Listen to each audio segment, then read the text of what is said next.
Budget 2025 से पहले सरकार और वित्त मंत्री के सामने सबसे बड़ा मुद्दा आर्थिक मंदी की दस्तक है।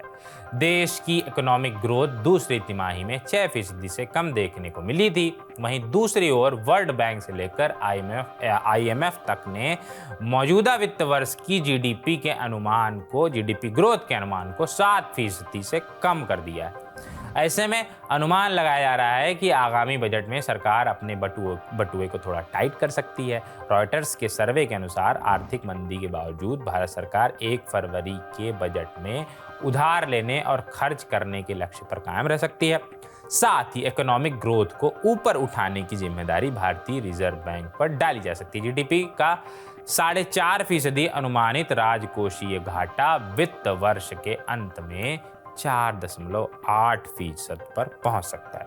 इस एशिया की तीसरी सबसे बड़ी इकोनॉमी में ग्रोथ रेट जुलाई सितंबर में धीमी होकर 5.4% हो गई थी, मतलब जो पिछले वित्तीय वर्ष में औसतन 8% से अधिक थी, जो इस बात का प्रमाण है कि इंफ्रास्ट्रक्चर के साथ निजी निवेश और जॉब क्रिएशन के प्रयासों से स्थायी परिणाम नहीं मिले हैं। लगभग 140 करोड़ लोगों के देश में, जहां अधिकांश लोग 30 वर्ष से कम उम्र के हैं, अच्छी तनख्वाह वाली नौकरियां कम होने की वजह से घरेलू खपत को दबाव में डाल दिया गया है।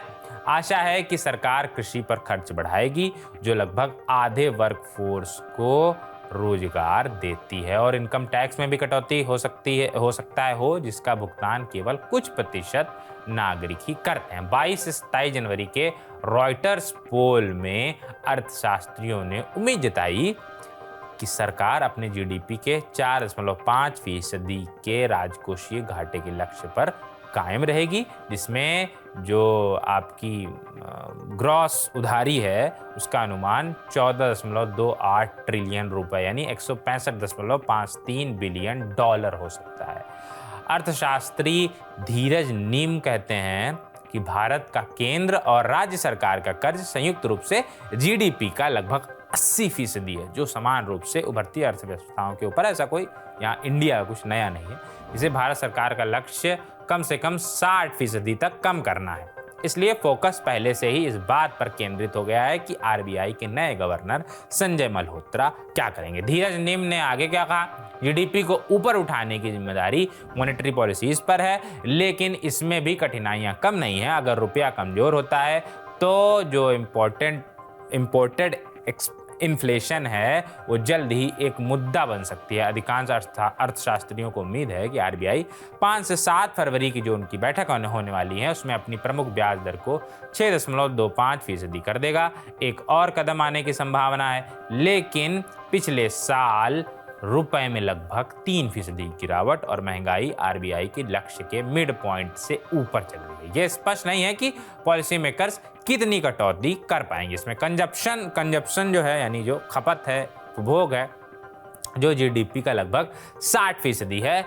चाय से लेकर दोपहिया वाहनों तक सभी सेक्टर्स में कमजोर बिक्री के कारण प्रभावित हो रहा है, यानी जो खपत है वो प्रभावित हो रही है। ये पूछे जाने पर कि क्या सरकार 1 फरवरी को खर्च बढ़ाने के उपायों की घोषणा करेगी, सर्वे में शामिल 42 अर्थशास्त्रियों में से 3 को छोड़कर सभी ने हाँ कहा। अधिकांश ने इनकम टैक्स में कटौती होने की बात कही है। HSBC में भारत के अर्थशास्त्री प्रांजुल भंडारी ने कहा कि कंजप्शन को बढ़ावा देने के लिए पर्सनल इनकम टैक्स रेट्स को कम करना मुश्किल हो सकता है। इसका लाभ केवल आबादी के एक छोटे हिस्से को ही महसूस होगा। उन्होंने कहा कि सरकार को अवसरवादी होना चाहिए, आपदा में अवसर और एनर्जी रेट्स में कटौती करनी चाहिए।